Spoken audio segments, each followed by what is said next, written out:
Hey, my name is Buzz, and with me is Long. Welcome to Bento Bureau, the podcast about Japan from an international perspective. Japanese people often claim that they are not religious. In fact, many will describe Japan as a society where religion either does not exist or has slowly died out. These are the words of scholar Ian Reader in his book on contemporary Japanese religions. Nevertheless, a quick trip down a shrine or temple in any city and you will witness a completely different picture. A mother teaching her kids to wash their hands before entering a shrine. A grandma clapping her hand and bowing in prayer. Students buying and attaching amulets to their backpacks for good luck. Such are a few examples of the myriad of religious activities Japanese people practice. So how do the Japanese practice religion? How does it compare to others around the world? With us today is Professor Edward Drott. He is an associate professor at Sophia University who has had more than 20 years of research on Japanese religions. In today's episode, Professor Drott will introduce 5 approaches to understanding religion in Japan.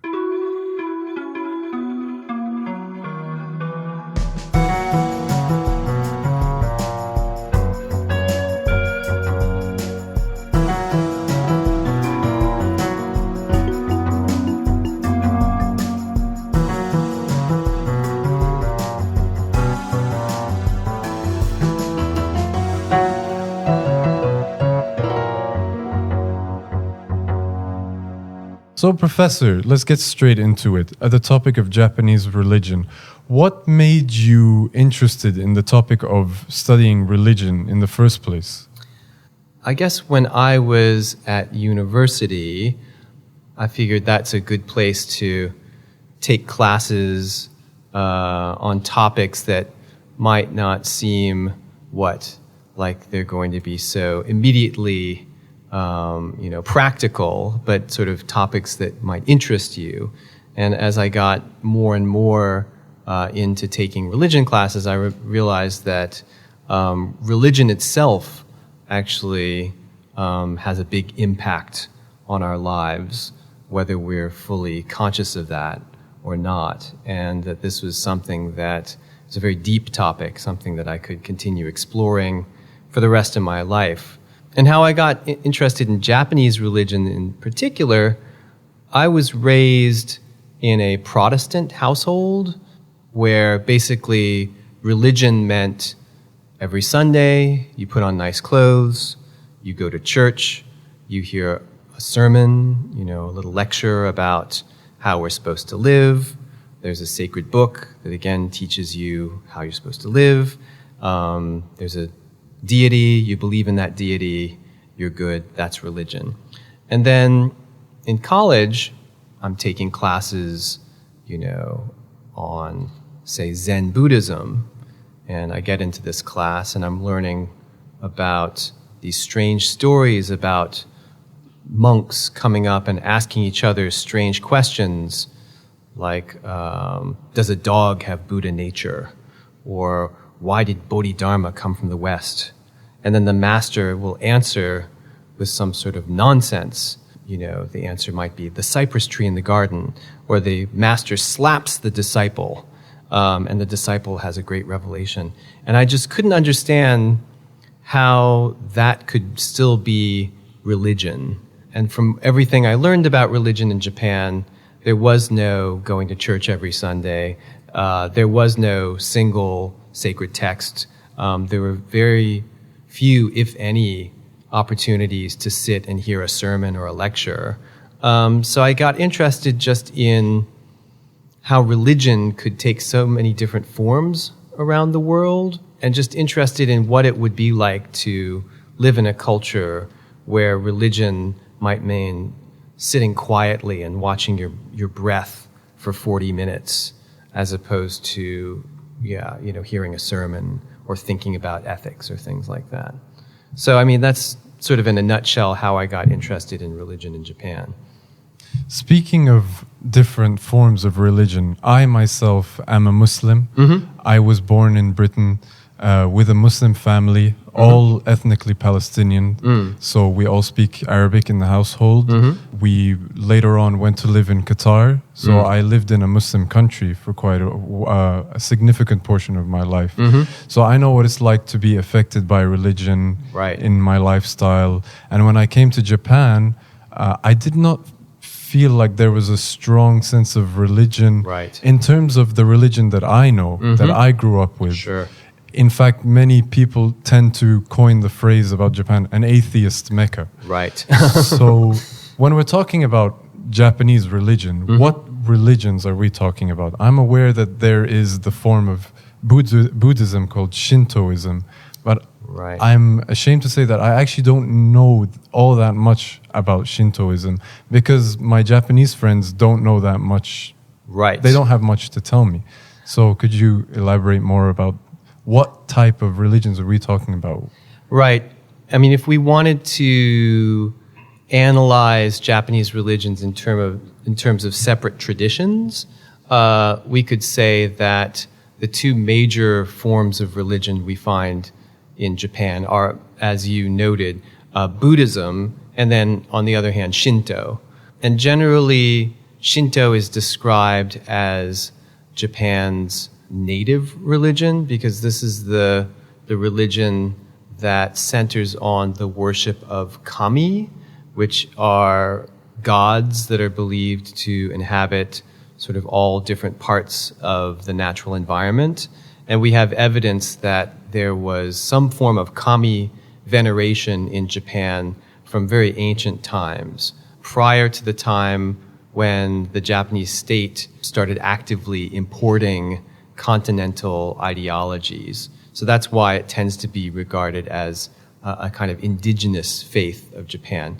However, historians will often try to kind of add some nuance and some complexity to that definition because anyone who studies Japanese history can see that kami veneration has changed a lot over the centuries. So it's not quite accurate to say that the Shinto that we see today is, say, identical to what Japanese religion was in ancient times. But I think that a strong case could be made that it is, something that's drawing on these ancient traditions. And then for Buddhism, this is, of course, a religion that comes to Japan from the continent. Buddhism originates in India, makes its way into East Asia, marinates in Chinese culture for a couple hundred years, and then finally, by way of Korea, makes its way into Japan as well. So those are the two major religious traditions. We could also add to that Confucianism. Some people have problems calling Confucianism a religion, but I think there are good reasons to consider it a religion. But Confucianism is sort of an invisible religion in Japan because it never has a priesthood or any kind of institutional presence in Japan. Nonetheless, Confucian teachings are very, very important in early Japanese history, and then really throughout Japanese history, people have kind of turned to Confucianism as either a ruling ideology or as a sort of moral or ethical set of guidelines. And I think that you can find evidence of Confucian values almost wherever you look in Japan. So we could call Confucianism another religious tradition. But very often when we're talking about religion in Japan, if we visit a particular religious site, we're going to actually see elements of all of these traditions sort of mixed together and blended. So in some sense, it makes sense to think about these as separate religions that exist in Japan. But in another sense, it almost makes more sense to just think of Japanese religion as this amalgamation of different elements from different parts of the world, including Taoism, which is another sort of style of religious thought and practice that becomes very influential in Japan, but like Confucianism, never has an institutional presence here. And I guess we should also mention Christianity. There's a small portion of the country that are Christian. And then there are also what we would call new religious movements that crop up in the 19th century and then more crop up in the 20th and 21st century. which are very similar to the kinds of New Age religions, the new religions that you find all over the world, where they'll sometimes be sampling from Hinduism or Tantra or even like Christian ideas about, the end of the world coming and just sort of, mixing it all up together and forming something new. Thank you very much for giving us the historical background of Japanese religions and how they intertwine with each other to create what we call the Japanese religion as an idea. So that brings us to the topic of our discussion today, which are the 5 features of 5 themes of Japanese religion. Right. So can you give the listener who might not have any idea about what Japanese religions are, they look at the 5 themes that we're going to talk about today?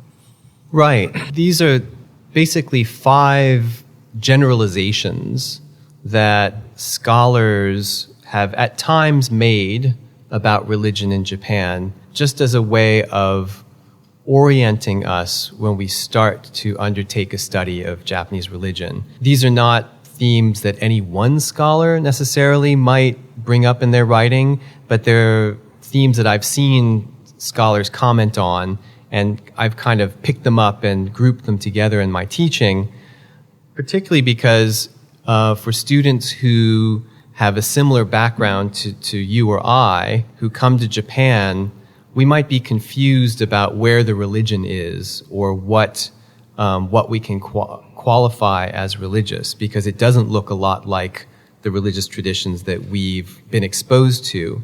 So these 5 themes or generalizations are just a way of getting us to think differently about religion so that we can start to recognize what's going on over here in its own context. So the first one that I would generally introduce is this notion that in Japanese religion there tends to be an emphasis on orthopraxy over orthodoxy. And orthodoxy, most students are familiar with, means a concern for understanding and abiding by the correct doctrine.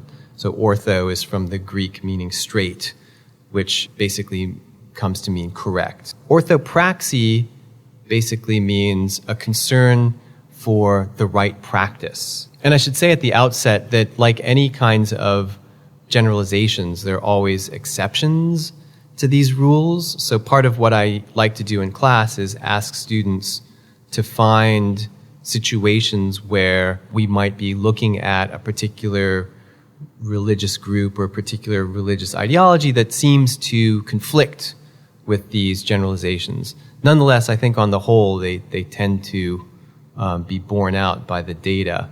So, like as an example of a concern for orthopraxy over orthodoxy, you very often will find people in Japan engaged in a kind of religious practice.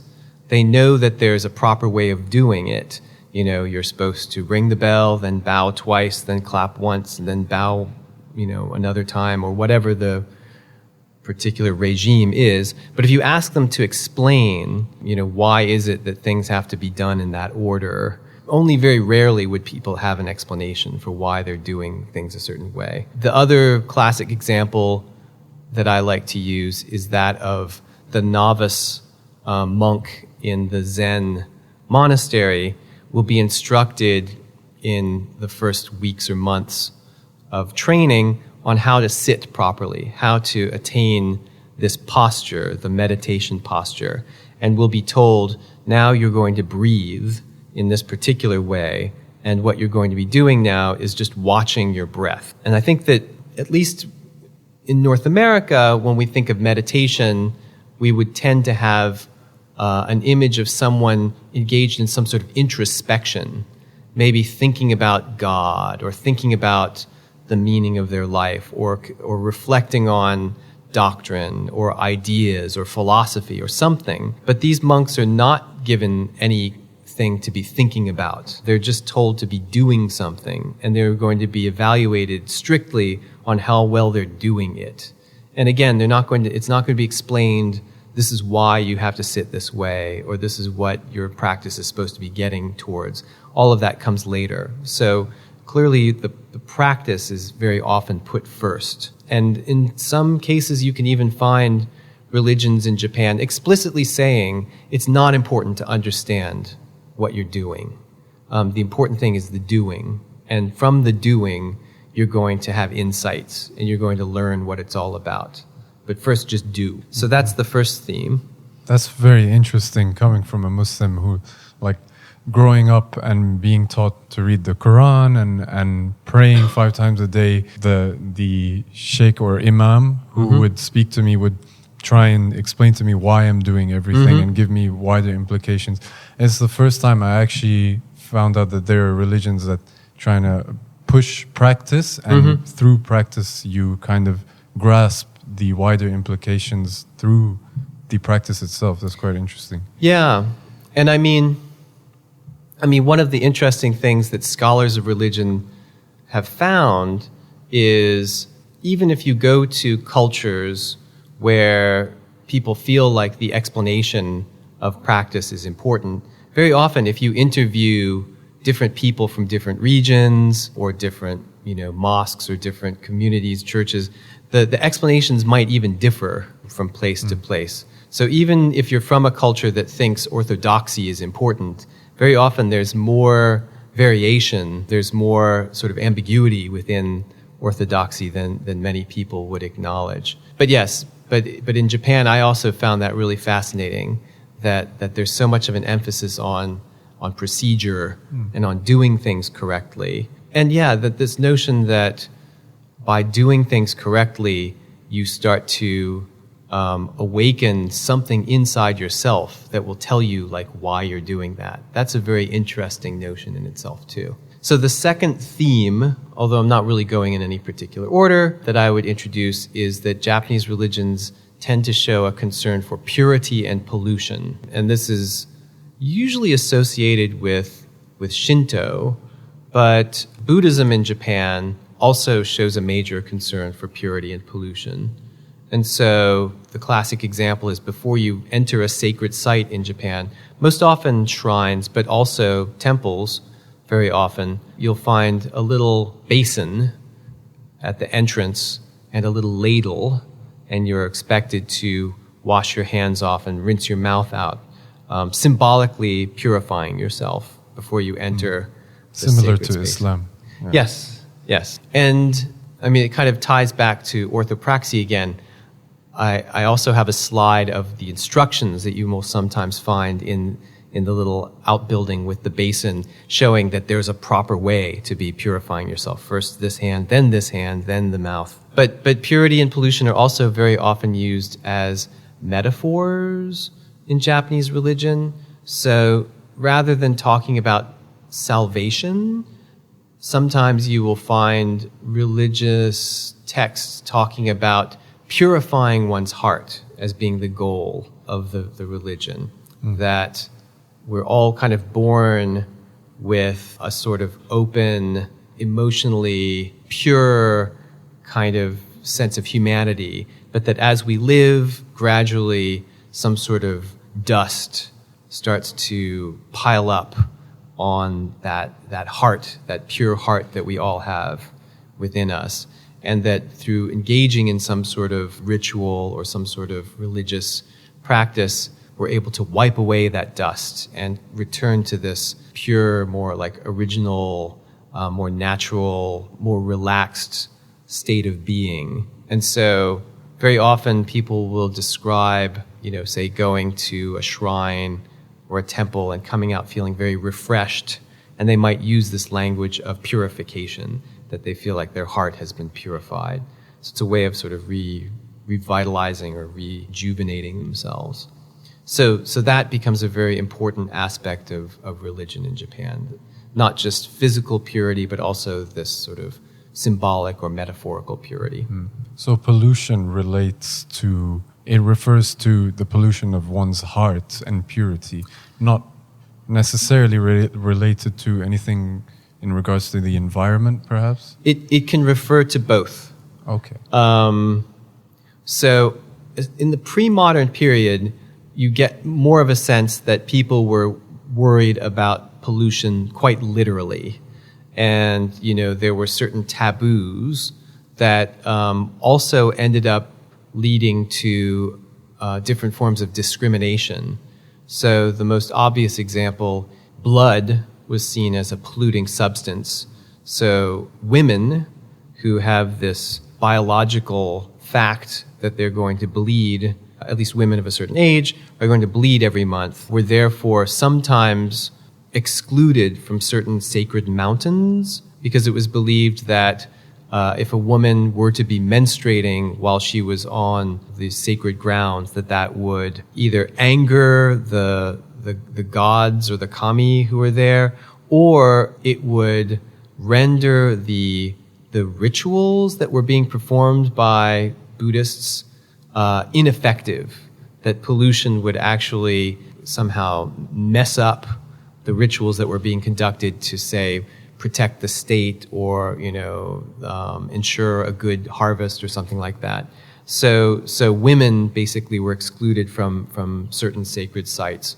In the modern period, you hear a lot more about pollution and purity as metaphors, although that discourse also exists in earlier periods too. I noticed something interesting about purity and pollution, in which certain aspect of pollution you can be purified, like your hand, you can wash your hands. Right. Your heart, you can purify your heart by going to the shrine and pray there. But certain type of pollution, like you just mentioned, menstruating, giving Right. birth, that cannot be purified, had to be shooed away. What do you think about these ideas? I think you're on to something very important. Like one point that scholars have raised when talking about this concern for purity and pollution, especially in early Japan, is that it differs from a consciousness of sin. There's no sense that purity or pollution is necessarily your fault.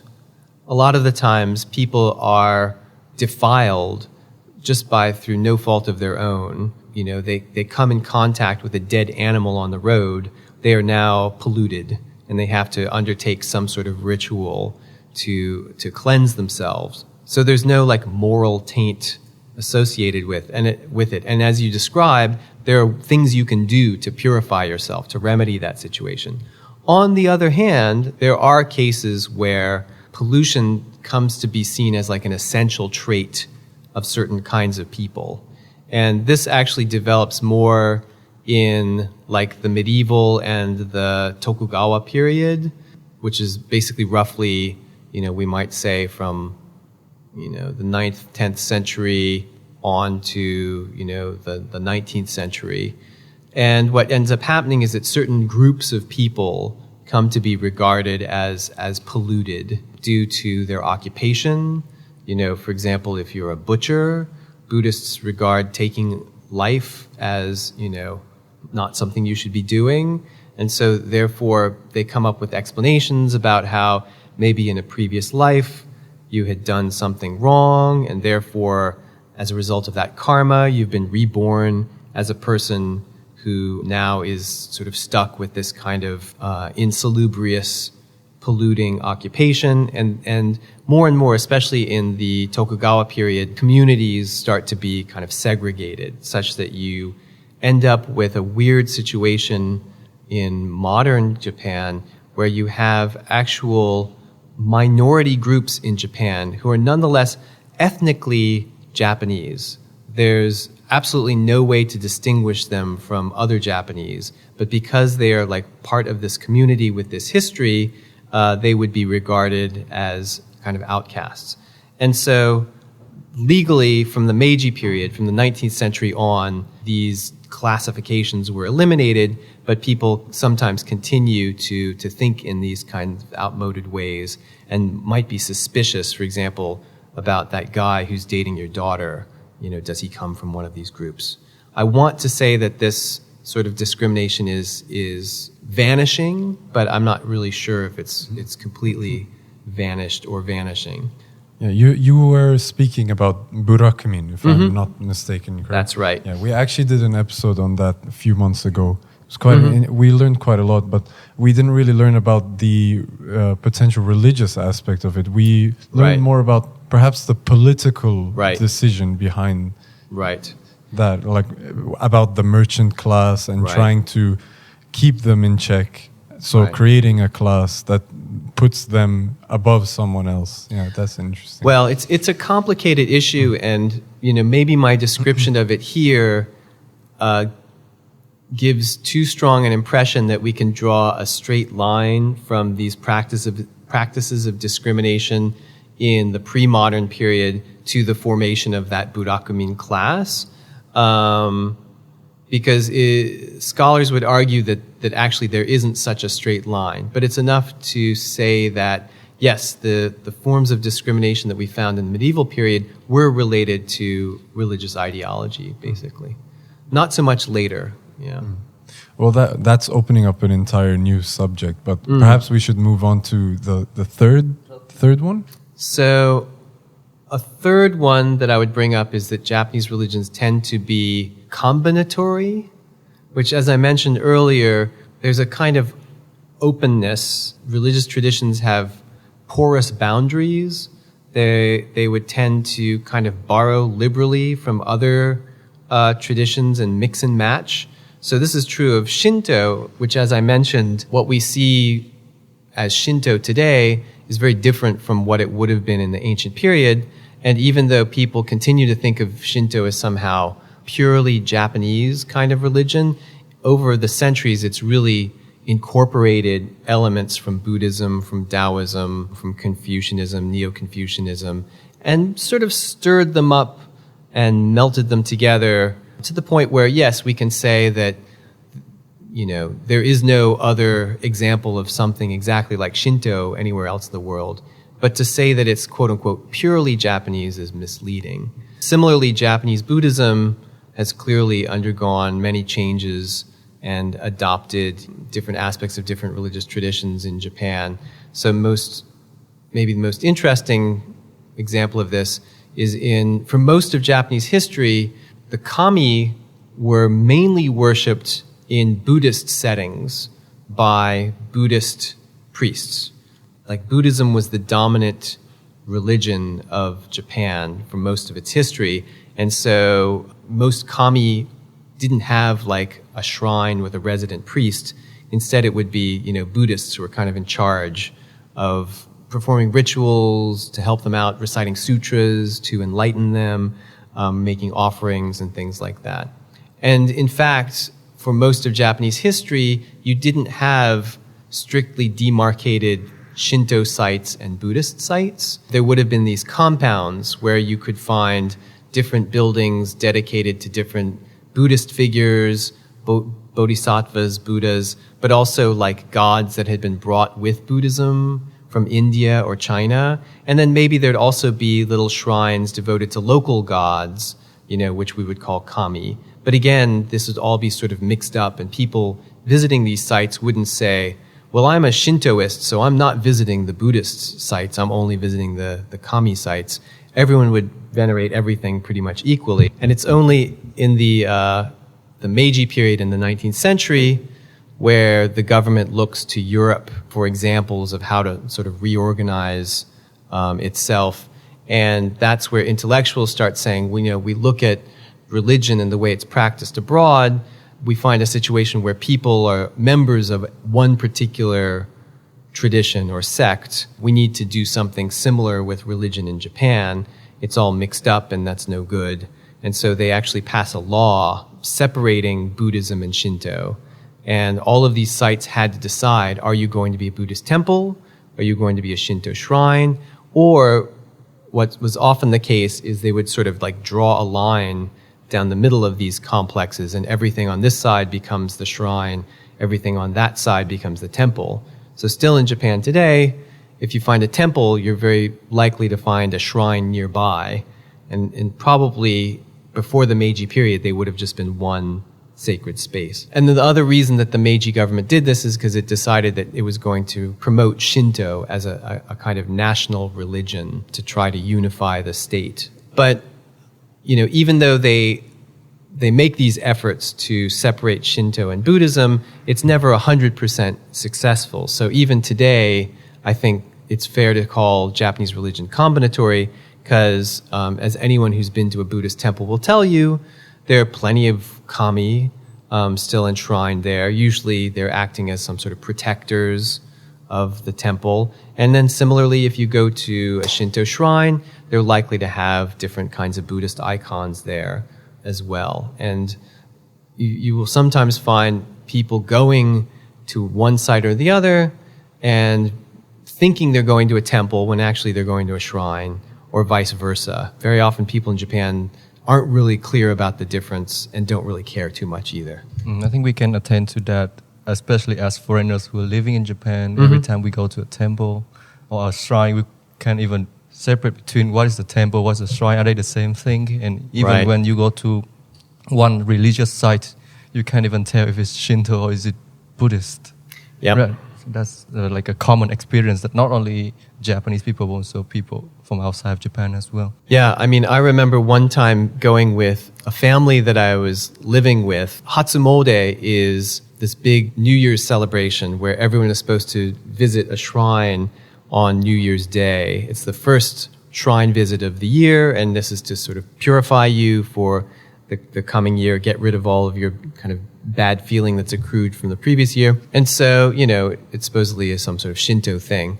And so this Japanese family takes me to this place, and, we're lining up to make our prayers or whatever. And I'm looking around and I say, this isn't a shrine. This is a temple. The father is saying, no, it's a shrine. I say, but look at that, and there's no torii gate, and, that's a Buddhist symbol there. What? And they're, getting out their little guidebooks and looking around. And I mean, in the end, it was probably one of these ambiguous sites where it was all kind of mixed together, but they were just as perplexed as I. And, who cares? People sometimes go to temple for Hatsumode, and, I'm sure the kami don't mind. How about we move on to the last two observations? Right. Group orientation. Right. I mean, like I was saying before, you find exceptions to all of these. So you certainly do find examples from Japanese religion where people are very much oriented towards their own personal salvation.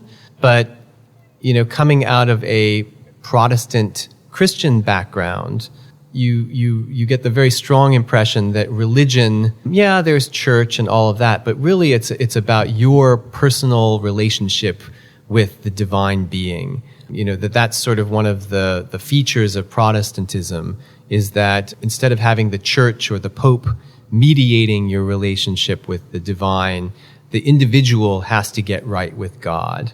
And I think that religious studies itself developed in Europe, which was heavily, kind of Protestantized, at least the parts of Europe that were producing religion scholars. And so there was a tendency to take that same kind of lens out into the world when it went looking at religion. And so a lot of what people in Japan do religiously maybe doesn't even look like religion. So, the example could be the festival, which looks like just a sort of big party, where certain times of the year, the local community will come together to essentially celebrate the main god of a given shrine and give it a little tour of the local neighborhood on this palanquin, sort of one of these carriages which people actually carry around, sort of like a litter, like what a king or some sort of person of authority would have been carried around on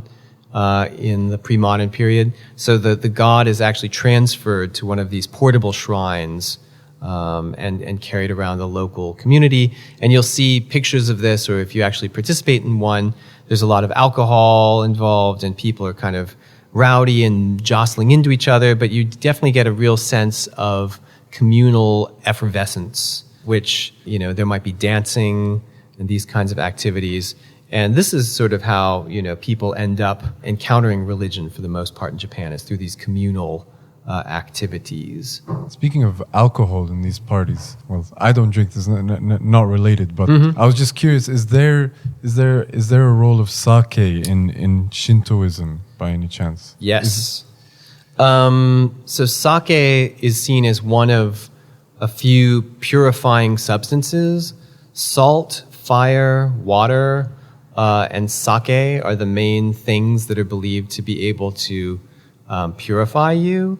And so sometimes you see sake described, I mean, obviously quite literally it does have some sort of antibacterial property, same way salt would. But the way that I've seen it described that I particularly liked was that, you know, when you go to one of these festivals and you're drinking, it allows you to kind of leave behind the anxieties and stresses of your everyday life. And it gives you a sense of purification, emotional purification or catharsis.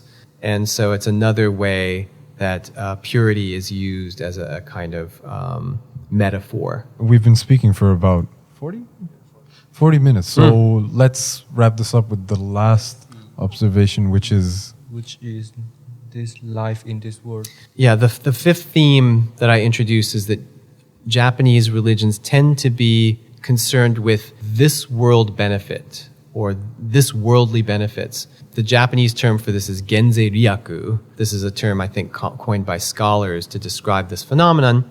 So what you'll very often find is that people, when they engage in religious activity, although again there are going to be exceptions, there's sometimes when they're engaged in these activities because they're concerned for their well-being in the afterlife, which is what, again, I think probably many people consider to be the main goal of religion, is to make sure that you have a good afterlife. And for that reason, people who go to pray for benefits in this life or in this world might feel that what they're doing is not properly called religion, and probably other people from other religious traditions might agree with them and say, well, that's just some sort of superstitious or like magical activity. You can't really call it religion if you're going to pray, for example, for success on an entrance exam, or going to pray for the health of your family. Shouldn't you be more concerned about going to heaven? Isn't that what religion's all about? But I guess the way that I try to frame it is to say that whether you're praying for a benefit in the other life or praying for a benefit in this life, in either case, you're praying for some sort of benefit. So I think we don't need to call one religious and the other superstitious or magical. But yeah, you do find examples, as I was saying, in Japan of people very concerned about the afterlife.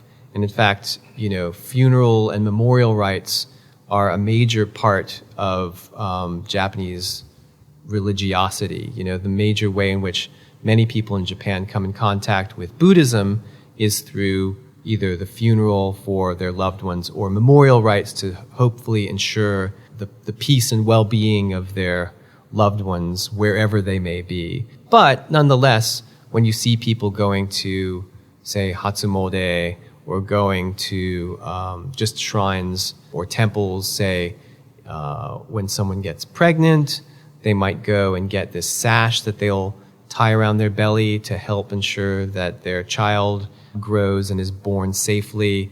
People will sometimes get little talismans or good luck charms to help them, you know, with traffic safety, academic success in business. But I think we shouldn't also maybe get the impression that people are engaging in these activities for purely selfish reasons. Very often when people are making these prayers, it's not just their own success that they're concerned about. You know, they want their business to survive or thrive because of their employees' well-being as well, or they want to do well on the test to please their parents or their family. So this is also maybe a reflection of the group orientation that we find in Japanese religion. Anyway, so those are the 5 generalizations, themes that I introduced just to give people a basic sense of what religion in Japan is all about. And also just to give them a sense of how, even though it might not look like religion in other parts of the world, there's still some sort of common religious motivations at work here. Thank you very much, Professor Drott, for giving us very insightful details on Japanese religions through these 5 themes. Well, personally, I think after this discussion, I'll be more curious every time I visit a temple. I think I would more inclined to figure out if it's a temple or shrine for now. I'm glad to hear it. Yeah, and who are the kami or the bodhisattva who are enshrined there? So it opens a new a new door for me personally. Great. And I hope that our listeners will also find that helpful. I hope so. Does you have something to say? Yeah, just before we finish the episode, I'm just curious about Christianity in Japan. I know every time I go out to a new place, there always seems to be churches around Tokyo, certain areas of Tokyo. And I was always curious about that, the role of Christianity in Japan. And I watched this movie a while ago, but I forgot the name. Silence? Silence, Martin Scorsese. Yeah, it's about a preacher from a Christian preacher who goes to Japan and he's in prison. I was always, it's quite fascinating that Christianity came to Japan so long ago. Could you tell us a bit more about that? Sure, yeah. Towards the late medieval period, Jesuit missionaries arrive in Japan. And at first, there is a sort of problem trying to translate the Christian doctrine into Japanese. The concept of one God that's exclusive, it's not like a God among many. Basically, monotheism was a kind of alien concept to the Japanese. Although what they did have was a concept of a cosmic Buddha that encompasses all other Buddhas. And according to a very popular theory in pre-modern Japan, all the kami and all the Buddhas and all the bodhisattvas are in fact manifestations of this one single cosmic Buddha, the great Sun Buddha. So originally they would translate the concept of God as this cosmic Buddha and what ends up happening is that many people originally think that Christianity is a new form of Buddhism.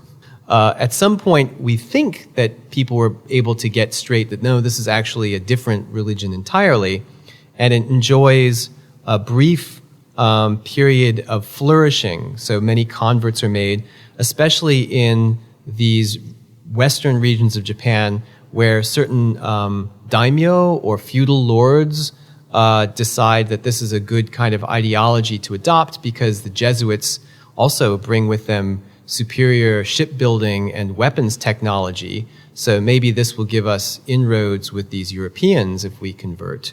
And if the daimyo converts well, then of course the population under them is going to convert as well. So Christianity is able to have like a kind of a boom early on. And in fact, the shogun at the time kind of likes the fact that the Christians are getting under the skin of the Buddhists, who at this time also were major political players and very often could cause trouble for the shogun.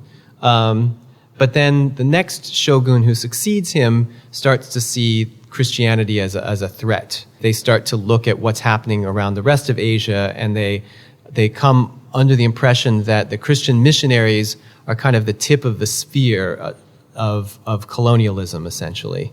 That first you let the missionaries in, then the merchants come, and the next the military will show up. And so there's a persecution, which is what this film Silence was depicting. It's based on a very famous novel by Endo Shusaku, a Christian Japanese author. So after this great persecution, essentially Christians have to go underground. They have to worship in secret. And so what you have is this phenomenon where for 200 years, these communities would try to keep their Christian traditions alive in secret. After this period where Japan is closed off to the outside world ends, the kakure, these hidden Christians are allowed to finally reveal themselves. And it's found that actually their traditions differ in very interesting ways from what the church is, teaching at that particular moment in Europe. So some of these hidden Christians decide to keep kind of separate churches going, to keep their own syncretic, again, combinatory style of Christianity alive. Although in recent decades, the kakure Christians are kind of a dying breed, apparently. But after Japan basically lifts this ban on Christianity and allows Christians to practice openly again, you do get missionizing again. But you never find Christianity attaining that same success that it did in the late medieval period. So Christians today remain active in education and in social welfare in Japan. So even though they account for a very small minority of the population, they end up being rather influential. So my university, for example, Sophia University, is a Jesuit school. It's just one example of how Christians have succeeded in creating these very, vibrant and important institutions that have had a big impact on Japanese life, even if only a small proportion of the population are actual Christian. What's the largest sect of Christianity that's in Japan right now? We're outside my realm of speciality here, but I can say that broadly, Protestantism, Catholicism, and Mormonism are all represented in Japan. I couldn't say which is the largest sect. Okay, we've spoken a lot. It was a really fascinating discussion. I've definitely learned quite a lot, as Long has said. Let's wrap it up here. Thank you very much for speaking to us, Professor Drott. Thanks for inviting me to speak. That's all for our episode on Japanese religions with Professor Edward Drott. We hope you learned something new from this episode. As always, if you're interested to learn more about Japanese society from an international perspective, Bento Bureau is always hard at work producing new stuff for you guys. If you like this, please consider supporting us by liking our social media pages. We're on Facebook, Twitter, and Instagram, and we're really trying to get bigger, so all your support is really appreciated. Please consider supporting us if you like our content. And if you don't like our content, let us know. How can we improve? We're always looking for ways to improve our content for you guys. Thanks again.